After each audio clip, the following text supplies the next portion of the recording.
Kong people. We have free will. We are free men. We are free to join our demonstration. 係咪啊？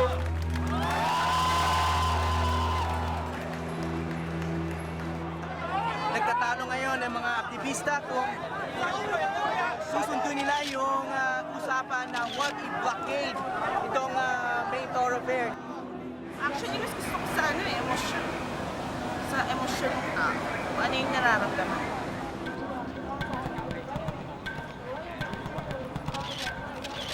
Please, please, please, put safety first. Don't push, don't fall, don't stand on people. No violence. Hinahanap ko sa mga konting detalye na nandito pero hindi natin napapansin na pag pinagsama-sama ko, makakabuo siya ng isang kwento.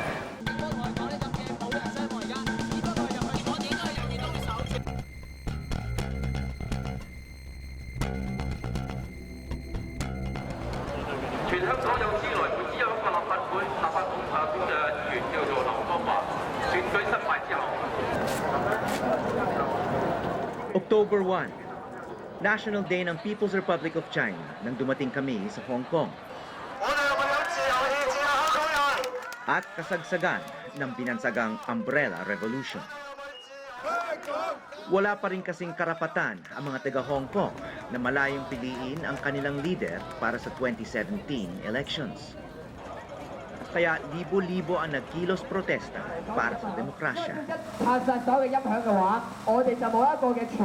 Sa gitna ng mga demonstrasyon, may isang Pilipinang tahimik na nagmamasid.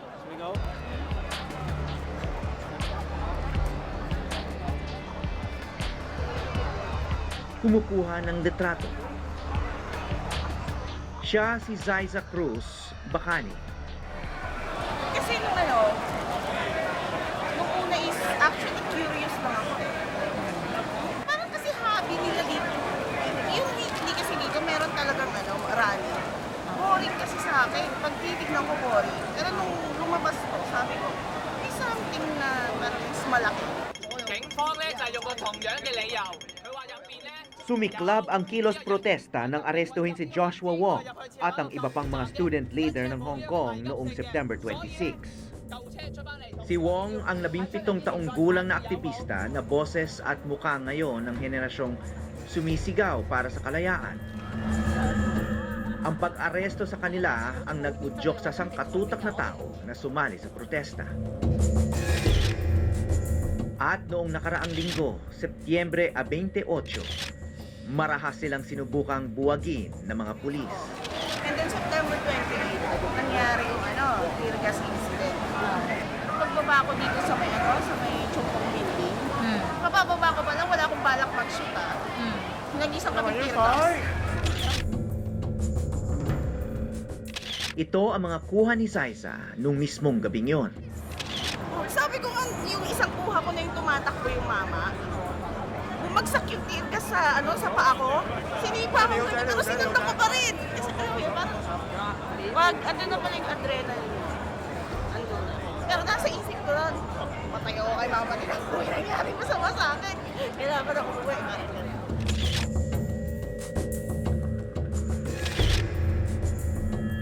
Sa mga litrato niya ng hagisan ng mga tao ng tear gas, ito raw ang tumatak sa kanyang isipan. Kung makita ko siya, sinundan ko talaga. Since talagang kung saan siya pupunta, parang yun yung naging pinaka-focus ko that time. Kasi para sa akin, pag makunan ko to ng isang maganda, ito na yung history ng, parang ito na yung buong kwento ng September 28. Kasi yun yung time na nagpakita yung tao ng Hong Kong na lalaban.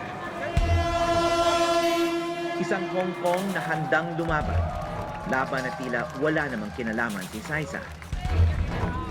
Isa siya sa mahigit 150,000 Pilipinang domestic helpers dito sa Hong Kong. Isa siyang DH at isa ngayong umuusbong na photojournalist. Kasama ni Zaiza, sabay naming sasaksihan ang kasaysayan.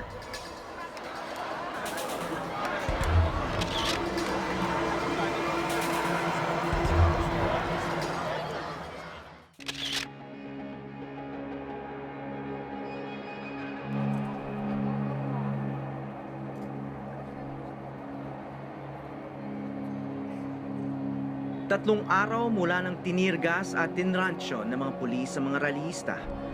Lalo pang tinagsa ng mga pro-democracy na mamamayan ang Central District sa Hong Kong.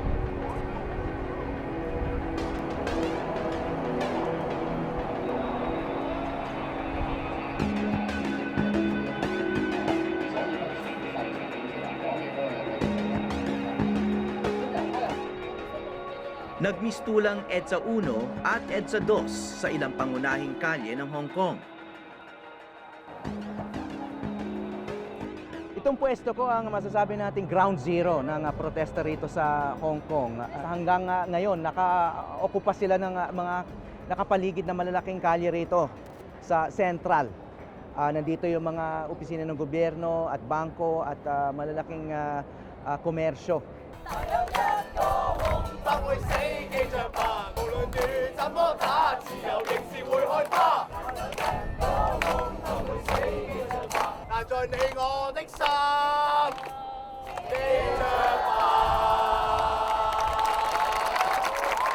May free press, freedom of assembly, at iba pang karapatang demokratiko ang mga taga-Hong Kong sa ilalim ng British government.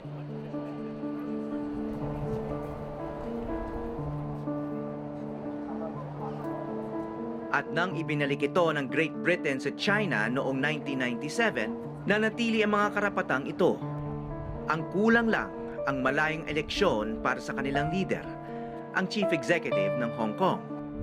Yan ang kanilang ipinaglalaban.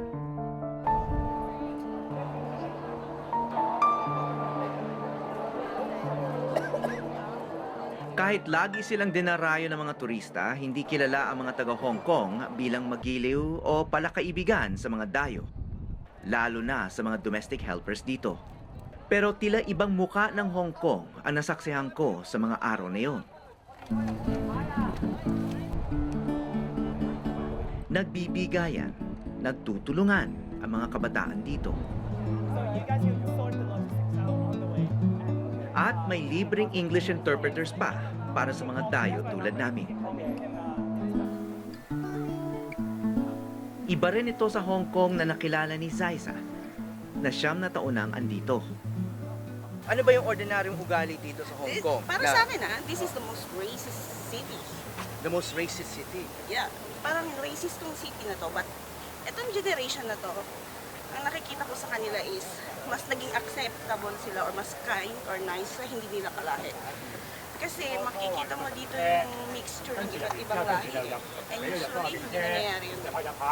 So, yung pinapakitang ugali ng mga aktivista ngayon ay ibang-iba doon sa ordinaryong nakikita mo sa Yes, Hong Kong. ibang-iba. Na makikita mo talaga na may generosity sa mga May kusang Chinese. loob. Oo. Hindi kaya dahil marami sa generation na to ang nagpalaki mga yaya galing Pilipinas? Exactly. Kasi mas open yung... Naniniwala ka doon? Naniniwala ako na malaki ang effect ng mga nag-aalaga sa kanila. Sinamahan ako ni Zaisa sa opisina ni C.Y. Leung, ang Chief Executive ng Hong Kong, na pinabibitiw sa pwesto ng mga rallyista. Isang umiinit na standoff ang naabutan namin.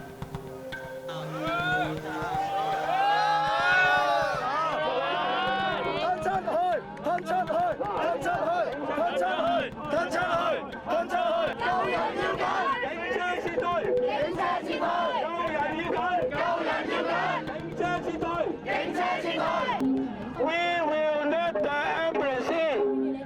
Your police car retreat first. Don't be a compulsory liar. Please, respect your job. Respect your dignity. Dignify yourself.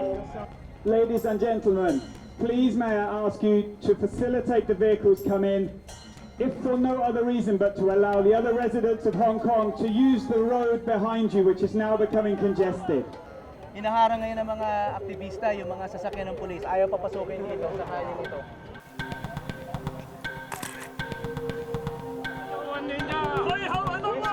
Hinala ng mga aktivista, tear gas at mga baril ang laman ng mga sasakyan ng pulis.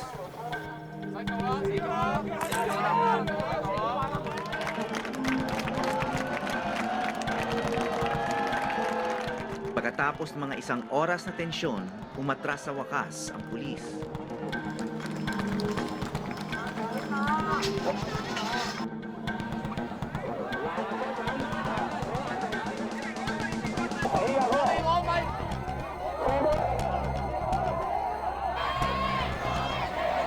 Lumipat naman sa ibang bahagi ang tensyon, kung saan may mahabang hanay ng mga pulis.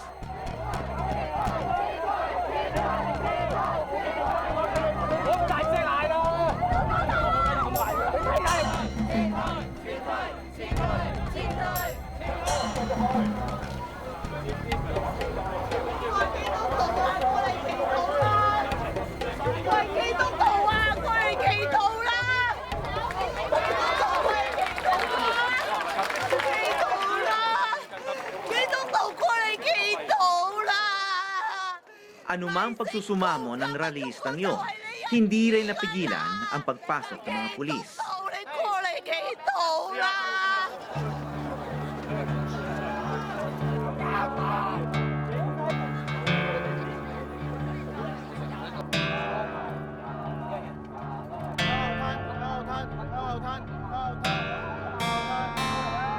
Kita mo, kahon-kahon ng mga baril, tear gas, pepper spray at iba-iba pang mga equipment ang binubuhat ng mga pulis. Papasok doon sa binabantayan nilang pwesto, yung opisina ni Chief Executive ng Hong Kong, si CY Leung.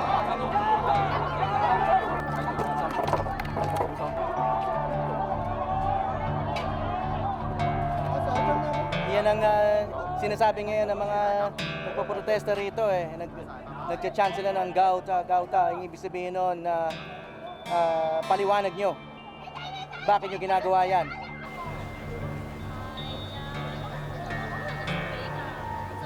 Bagamat nagkainitan, naiwasan ang karahasan.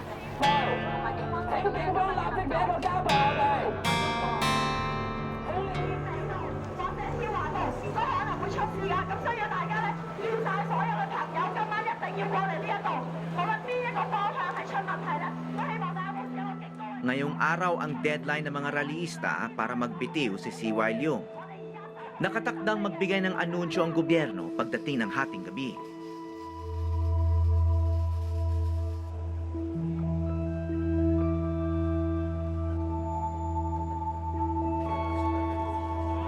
Hanggang kailan kaya mananatiling payapa ang kanilang demonstrasyon?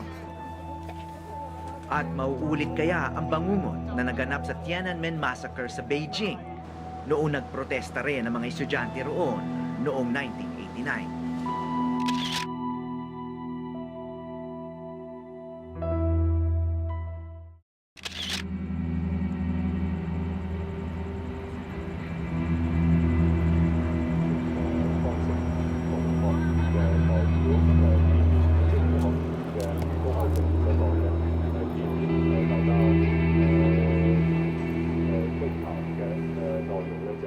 Hating gabi, tahimik na pinakikinggan ng mga rallyista ang mensahe ng kanilang chief executive na si CY Leung. About 2 to 3 hours ago tonight, the Hong Kong Federation of Students issued... Malinaw ang kanyang pahayag. Hindi siya bababa sa pwesto.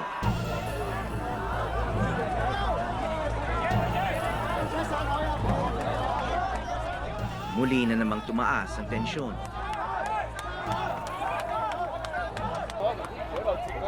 Okay， 若然你覺得個行動咁樣做先有效，點解你唔去 cut off 佢 service 啊？我覺得未有，我覺得未有。而家覺得未有，而家你講嘅，我到呢一個地步你都覺得未有，不如解釋下咪？ Pagkatapos ng press conference ng Chief Executive ng Hong Kong na si CY Leung, kung saan sinabi niya na walang kompromiso, kailangan pa rin sumunod doon sa original na utos ng National People's Congress in China. Nagtatalo ngayon ng mga aktivista kung susundin nila yung usapan na huwag i-blockade itong main thoroughfare dito sa Hong Kong.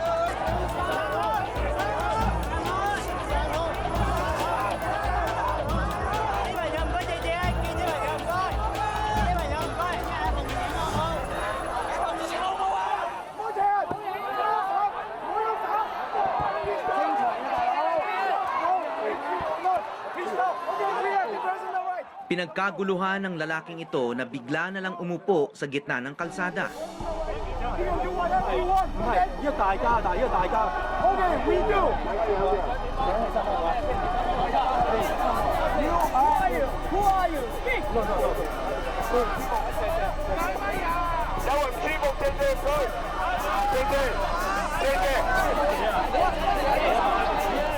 Habang alisto naman ang ibang mga ralista na huwag tuluyang masara ang highway.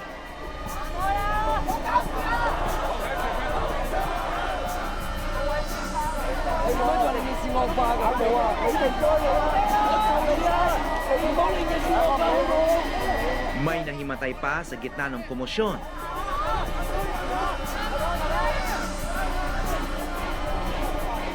Sa pagsara ng gabi, tila hati na ang mga nagpoprotesta.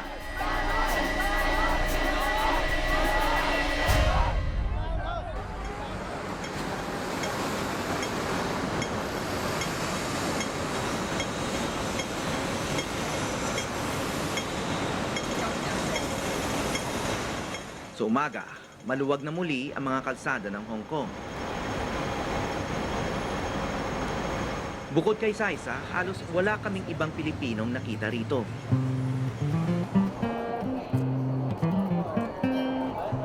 Habang nagtitipo ng mga taga Hong Kong sa kalye ng Central District. Dito sa lagusan ng kalapit na malaking mall, nagkukumpulan ang mga Pinoy.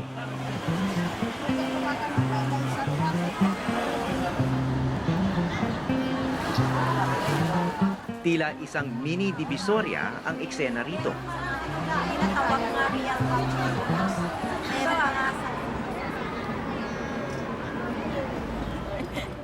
Dito ko natuklasan na hindi lang si Saisa pala ang DH na may kamera.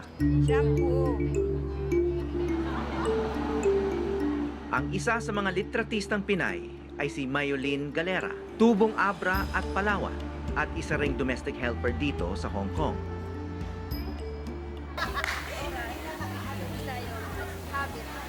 Kasi, siyempre kami, mahilig kami sa hiking. So, madalas, yun talaga yung nakikita namin doon sa itaas. So, habang umaakyat kami, nakikita mo yung magagandang view. So, pinipicturean namin.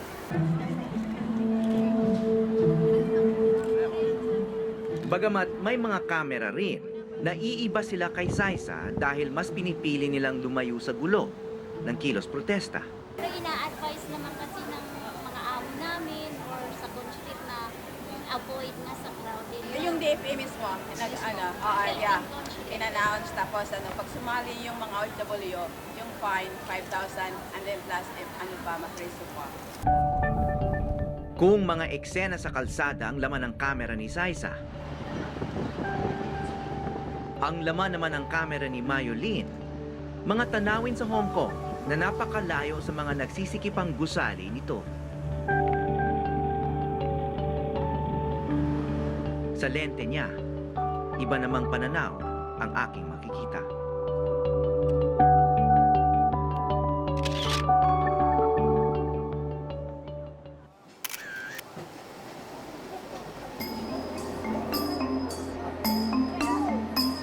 Sa huling araw namin sa Hong Kong, humuhupa na ang protesta. Ngunit wala pang solusyon sa malalim na issue ng halalan dito.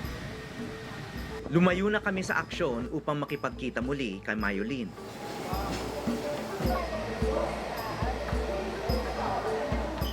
Sa kanyang mga day off, katulad nito, pinipili ng probinsyana na iwasan ang ingay ng lungsod at makapiling ang kalikasan. Siguro dahil na rin sa pagmamahal mo sa nature, like that. Tapos, yung passion mo sa photography, doon mo nabubuhos yung homesickness, yung lungkot, lahat.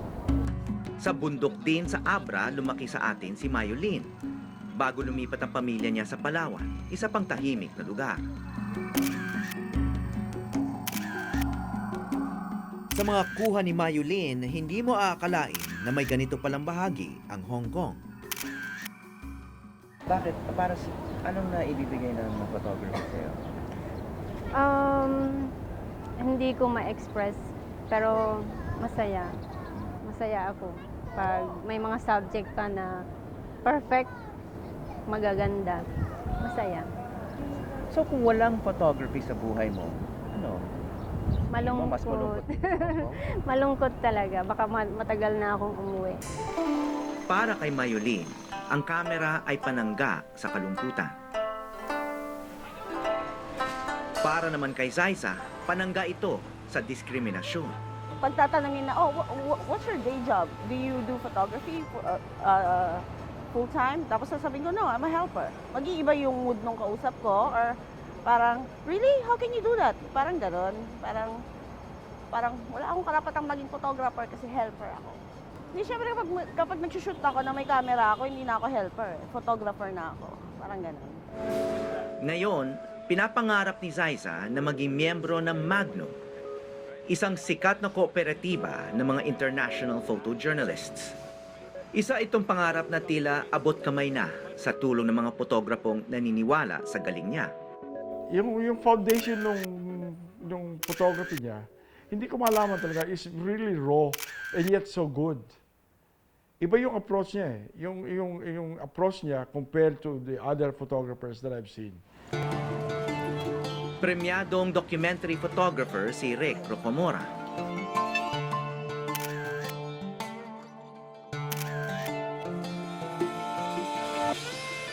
Sa social media lang niya unang nakita ang mga kuha ni Zaiza. Definitely. Nag-stand out yung litrato niya. So, ang nangyari, sabi ko, sino kaya ito? So, I started, thinking, how can I approach? Kasi meron din, although maganda, may mga konting flaws that I think I can contribute. Part ng trabaho ko kasi dito sa Pilipinas is pag may nakita akong may magaling, ay hindi ako nag-iintay na manghingi ng tulong. I approach. Sa tulong ni Rick, na-feature si Zaiza sa New York Times.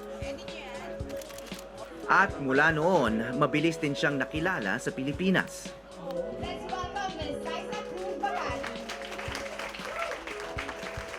Inisponsor pa siya ng Fujifilm upang makauwi at makaharap ang mga bago niyang fans.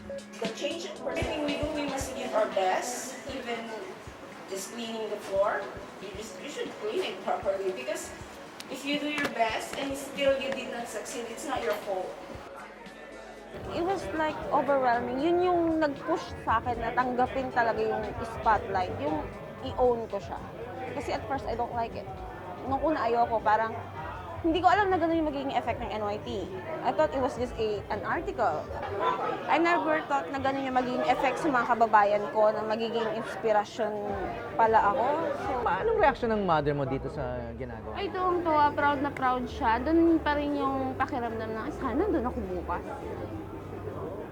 Yung parang kahapon, sabi na yun, sana doon ako. Parang doon. Niyak tuloy ako.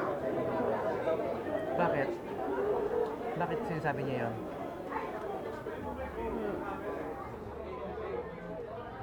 So nandun siya, naiwan siya doon. Matagal pa lang nauna ang ina ni Zaiza sa Hong Kong bilang domestic helper. At sa nakaraang 9 na taon, iisa ang kanilang amo at magkasama sila sa isang bahay. hindi kasi sa pag-OFW pa, mahirap mo kompleto yung family.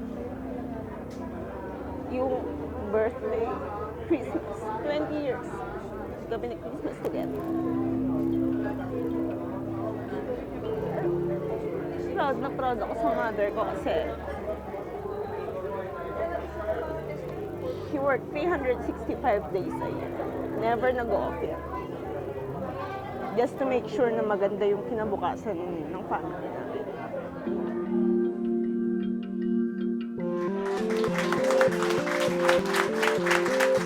Bagamat nagkakaroon na siya ng pangalan bilang fotograpo, babalikan pa rin ni Zaiza ang trabaho niya bilang DH sa Hong Kong. Actually, isa sa reason kung bakit hindi ko maiwan ng domestic job is because of her. Ayoko maiwan siya na mag-isa doon. Kasi ako lang yung kasama. And one of the reason na nagro-roam around ako ng Hong Kong for photography is dahil hindi siya lumalabas, I show her na photos. Oh, eto, kinulang ko dito.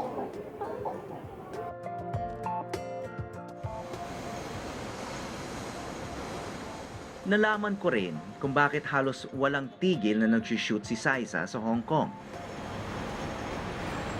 Para sa kanyang ina na wala ring tigil sa trabaho, si Saisa ang kanyang mga mata sa malawak at patuloy na nagbabagong mundo.